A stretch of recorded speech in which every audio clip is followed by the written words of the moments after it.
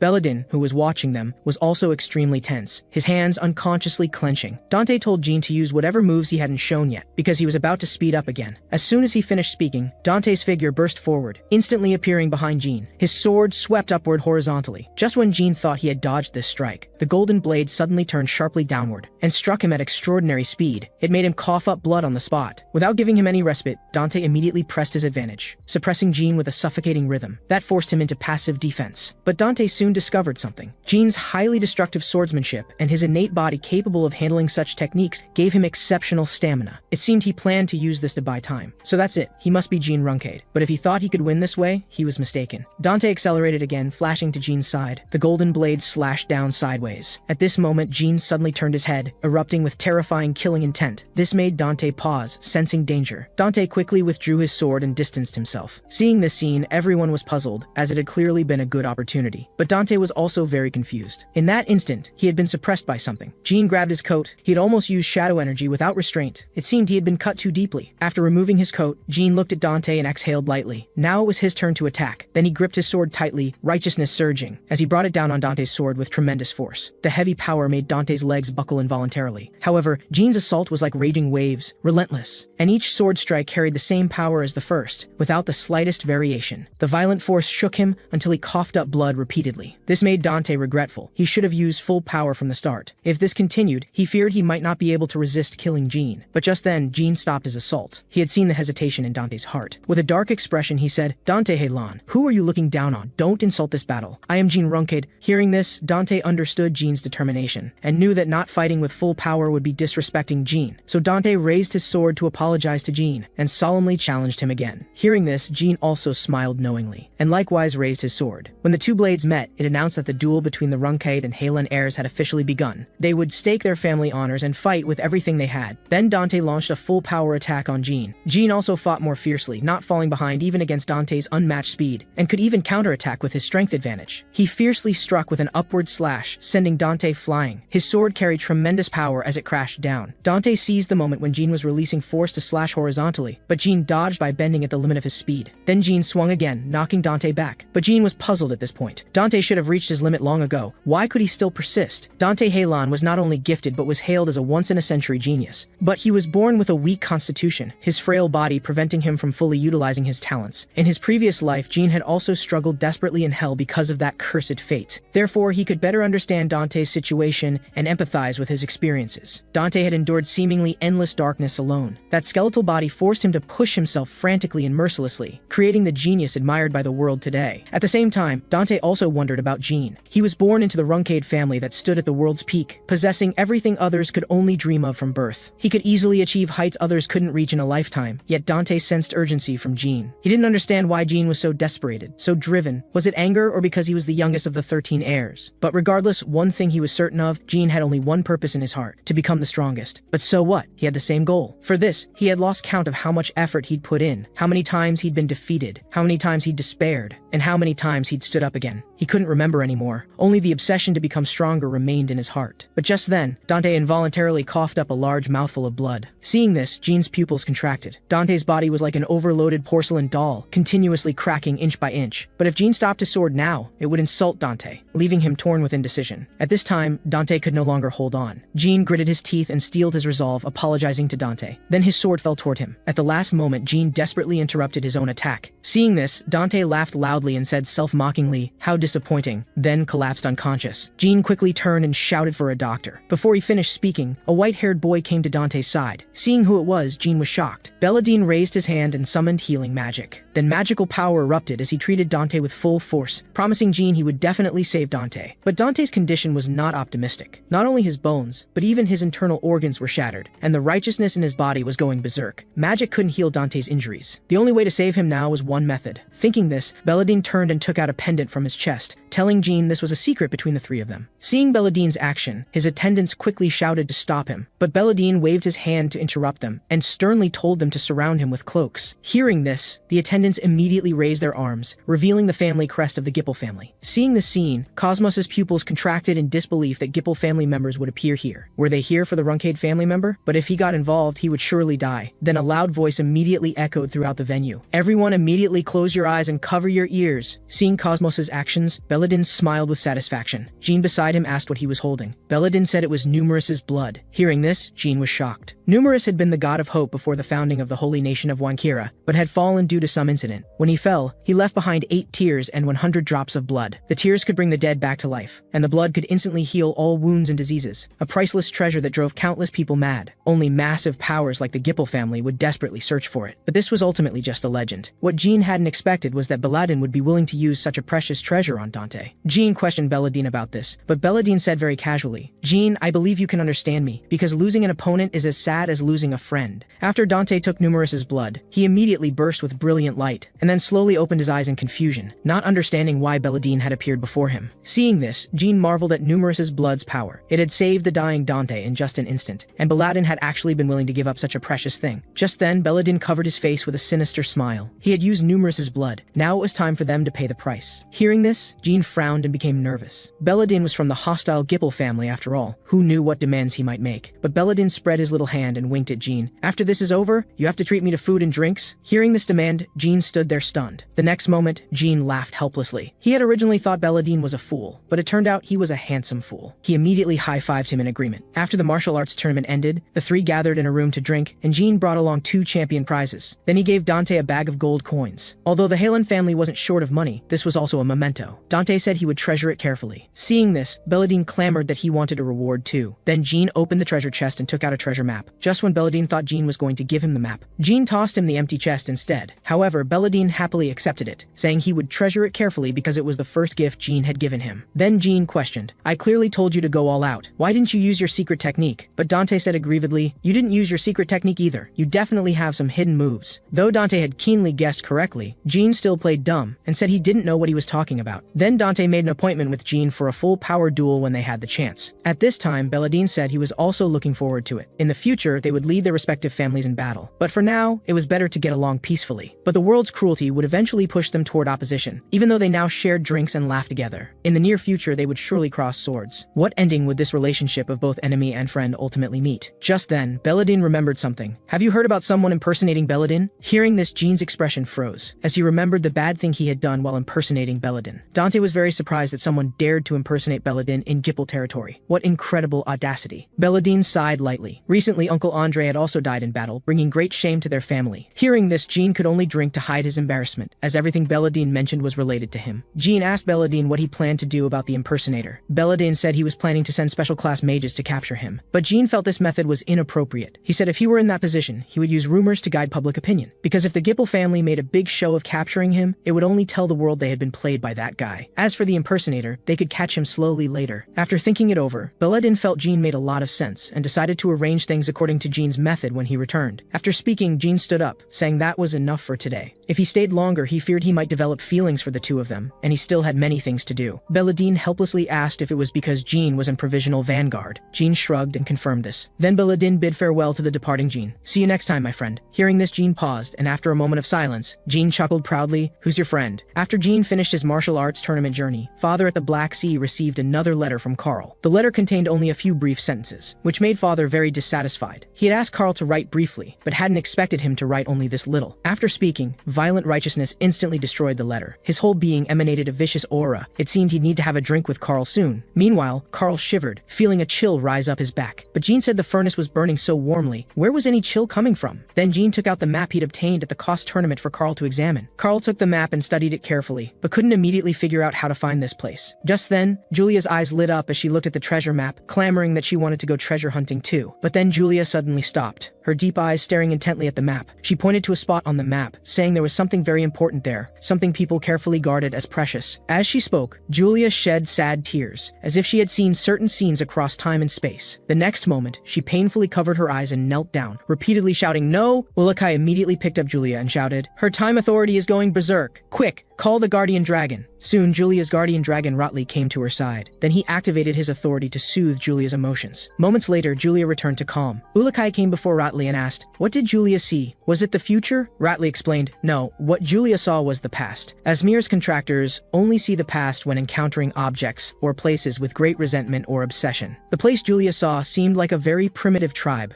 The indigenous people there only worshipped the deities they served, and were completely isolated from the outside world. But it was precisely because of this that they were able to live peacefully all along. Until the appearance of that group of mages broke this status quo. They started digging around everywhere under the pretense of learning about culture, and gradually made unreasonable demands. They even began killing the indigenous people, threatening them to hand over something, which seemed to be a sacred object they worshipped. Upon hearing the words sacred object and indigenous people, Jean instantly thought of a possibility. He asked Runcandel to draw what the sacred object looked like.